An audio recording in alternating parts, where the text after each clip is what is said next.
Make up your mind as someone that you want to be very serious in service to God. Make your mind up. You're not going to do anything worthwhile when it comes to God by having contingencies. Praise God. You know people that are serving God having plan B? You know people like that? You're not going to completely realize when it comes to God when you have plan B. Because it's like having two men in your life. I know if this one doesn't work, this one will work. You will lose all of them. You don't use God to play chess. Alright?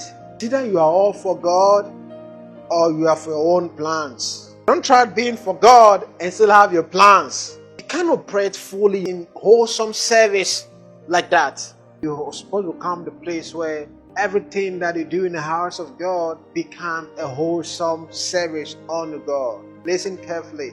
There is what a wholesome service unto God is, which is just beyond you telling yourself that after all, I was not the idle one that come to serve in the house of God.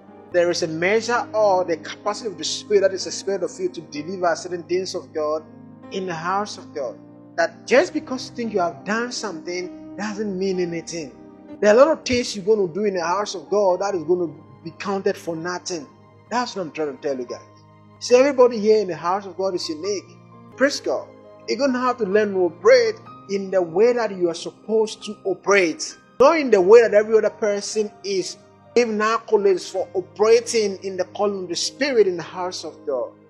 So, it's just not because you think you are doing ministry. It's not because you think you come to church or you sweep the chapel or you do whatever it is when you come to church. It's just not about that.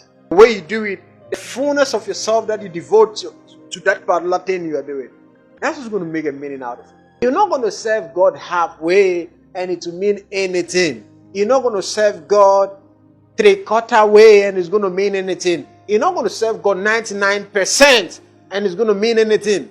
The only time that your service actually starts meaning something to God is when you're 100% for God.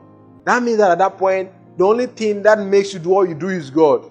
Not your own desires, not your own ambitions, not anything about you. The only thing that makes you do something is God.